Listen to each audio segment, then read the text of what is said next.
Welcome back, everybody, to the Toronto Blue Jays franchise here on MLB The Show 20. We are here at the end of September 30th to be exact, and we just want to reflect on the past couple months and how poor we have performed.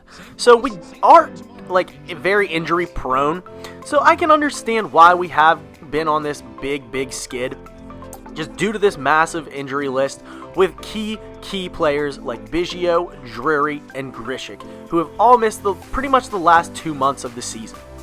So we're going to go into this ball game now, as we did make the wildcard game against our division rival, the Toronto Blue Jays.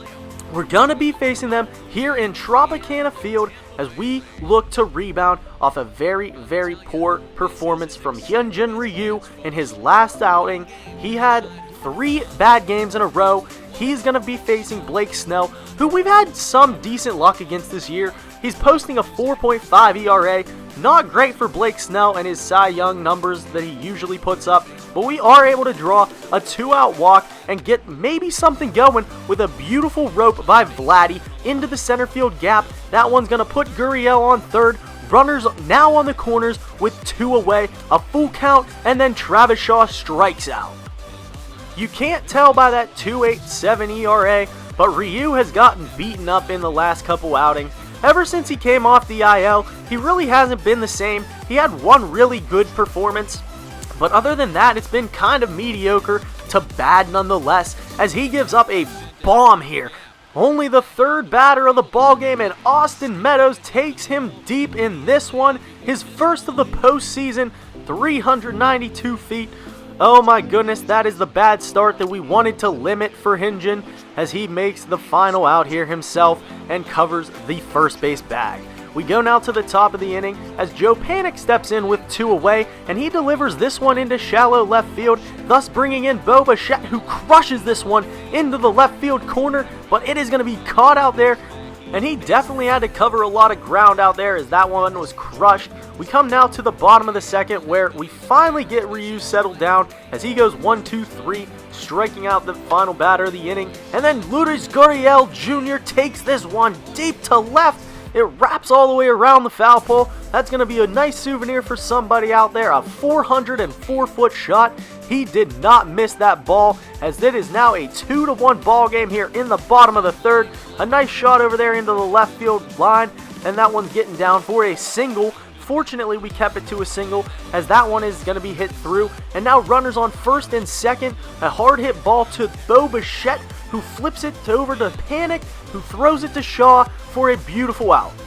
We jump ahead now to the top of the 5th, where Gurriel goes down swinging, and Blake Snell is still proving to be a very formidable opponent, but he was at 75 pitches, and then they do get this little chopper all the way to shortstop, which gets him on, and then they crush this ball to left center field, and it is gone. The bottom of the 5th is a 2-run homer. Martinez, 4-14, crushed. That ball was out of here and out of here quick, as Ryu now gives up another shot. This one to right center field, and this one's going to be a 3-run bomb. Still here in the bottom half of the 5th, a 3-run shot for low, 445 feet.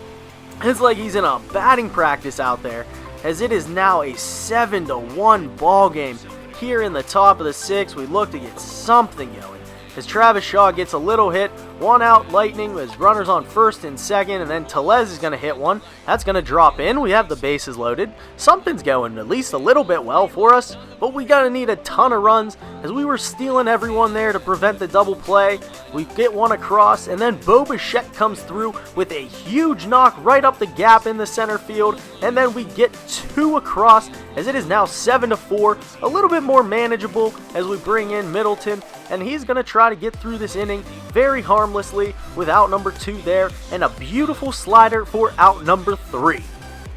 Here now in the top of the 7th, after a leadoff walk, Vlad Jr. steps in and delivers a big hit to left center field. We are sending the runner all the way from first He is going to score with ease, and that's going to cut the lead to a 2-run ball game. It is now 7-5 as this one is misplayed in the outfield. He should have just let it hit the ground and make the play. He tried to dive for it. Instead, we're sending Travis Shaw all the way to third base, and that is plating a run. It is 7-6. Travis Shaw with a triple, and Ryan Dahl is coming in now to pitch the 7th, and he is getting a nice looking strikeout here for out number 2, and then a beautiful slider for out number 3. We're heading to the 8th, and Joe Panic's getting things going with a leadoff single. Now to the top of the lineup where Bichette uses his eyes and he gets a nice walk, and then with one away, Gurriel hits this into the gap. We had the steal on, but no, we thought it was getting down. A beautiful catch over there. They're going to double us up with ease. Joe Panic was taken off as we had the double steal on, and then we bring in Pannone. He gives up a hit right through the center field gap here between short and second, so we give up another one. Unfortunately, it's a 7-6 ball game. We work out of the jam. Oh, goodness gracious. They bring in their closer, Nick Anderson, now to try and shut us down here in the top of the 9th. Then we do get a nice little hit by Danny Jansen as that one's going all the way to the wall. And Danny Jansen is going to get in there and have himself a 1-out double. The 3-1 count to Travis Shaw is mashed, and I mean obliterated, and that is going to give the Toronto Blue Jays an 8-7 lead. A 2-run home run for Travis Shaw, the first of the game for him, a 387-foot bomb. This one is gone, and he knew it, giving us the lead here in Tropicana Field. Everyone is upset, and that is going to bring on Ken Giles. While he had a little less than stellar performance in the regular season, he still did have 39 saves, so he looks to come in and save this game in the bottom of the 9th, and we get started with a nice little bloop single there. They get it going, and then we fire this one in there. McKinney with a beautiful throw right on the dime. That's to get us going with out number 1. And then a similar hit. This one is into the right field wall. That one's going to one-hop it, and then we are over there to make the play, holding him to a double, and then with one away, this ball is crushed to the left field line. Oh no, it is not. Ken Giles blew the save in the worst game possible. That's Martinez's second home run of the game, a 2-run walk-off shot, 9-8. The Tampa Bay Rays beat the Toronto Blue Jays, and they eliminate us from postseason contention. That is absolutely horrific. I cannot believe that happened. I was trying with all my heart to get this out. I wanted to play some postseason baseball. I wanted to get us to a 5-game series, but that heartbreak is what baseball is all about right there. They out-hit us by 1 hit, and that hit turns out to be the home run there in the bottom of the 9th. They matched our 2 runs as Ryu he fell apart at the end of the year. There's not much I can say about it, is he fell apart, and the Blue Jays have been eliminated from the playoffs by the Rays. I know how curious everyone will be to see how the rest of the playoffs play out, just because some of their favorite teams may be there. But we do go into the 5-game series here. We will check out how the Yankees do against the Rays. We wanted to see how things roll as the Yankees win game number 1 there up in Yankee Stadium. Then they win game number 2, 2-4. And they complete the 3-game sweep of the Rays, as it was pretty easy work, as they didn't allow any more than 5 runs. And that was in that last game in their home ballpark. As you see the Yankees advance on, and they are going to be playing the Houston Astros as they win Game 1 Yankee Stadium, as they were the home team, having 3 games better than the Houston Astros. We're going to take a look here at just a couple of their stats. Garrett Cole went in Game 1.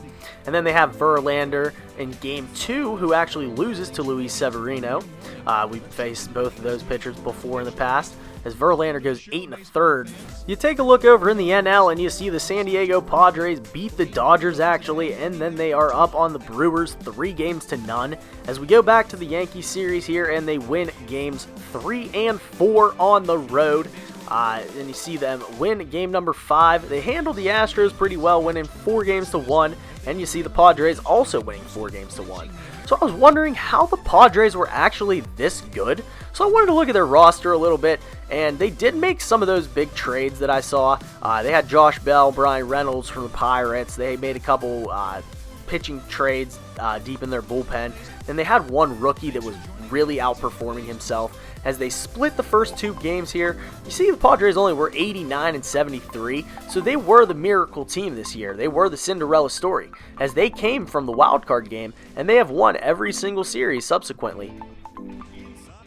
You see here that the Padres take an early 2-1 series advantage over the Yankees as they win this ball game 9-8, as the Yankees had to use up a lot of pitchers. Luckily, they still have a lot left. Couple nice holds there. Lucchesi got beat up early. And we see the Yankees win again and making it a 2-2 series now. They're going to go into definitely a game number 6. As we go ahead and we see the Padres take game number 5, the last one at home. They really needed that one to kind of solidify these last couple chances that they have on the road in Yankee Stadium. And now the Yankees are going to win game number 6, leaving it to a be-all, end-all game 7 here. I'm just as nervous as you guys are. I kind of want to see how this is going. It's been a back-and-forth battle. I wonder who's pitching. We have Lament versus Severino, and the Yankees do it. So I don't feel bad. The Yankees won the World Series. They were in our division. They beat our butts a lot. We won a couple games against them. We swept them in that final series that we played up in the Rogers Center. Here's just a look kind of at the final stat line. They won 8-3, so it was a pretty dominant game number 7. They did it in front of their home fans in Yankee Stadium, so they couldn't be more pleased with the performance and the outcome. And that's going to do it all for the regular season and postseason, guys. The next episode is going to be the off-season one, and I'll let you know when I live stream that. So if you guys want to check that out, you can follow me at OnlyDurko. So thanks for the continued support for this season. Stay tuned for next.